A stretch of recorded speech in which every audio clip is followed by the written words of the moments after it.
অন্তর্বর্তী সরকার দায়িত্ব নেয়ার পর দেশে জঙ্গিবাদের উত্থানের মতো কিছুই ঘটেনি দাবি করেছেন স্বরাষ্ট্র উপদেষ্টা অবসরপ্রাপ্ত লেফটেন্যান্ট জেনারেল জাহাঙ্গীর আলম চৌধুরী।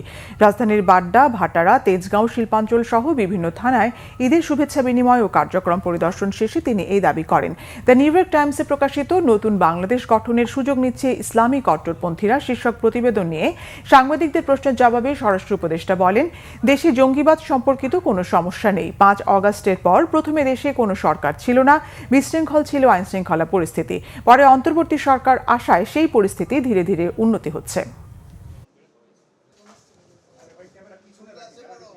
কোন পোস্ট কি বলে এটা সম্বন্ধে আমি কোনো কমেন্ট করতে চাচ্ছি না, বাট এইখানে হলো কোনো ধরনের জঙ্গিবাদের কোনো উত্থান হচ্ছে না।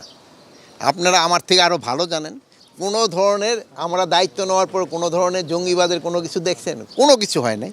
এবং আল্লাহ দিলে আপনারা যদি সবাই সহযোগিতা করেন, জনগণ সাথে নিয়ে আমরা যদি কোনো ধরনের কোনো সমস্যা হয় আমরা সবাই একসাথে মিলে সমাধান করব।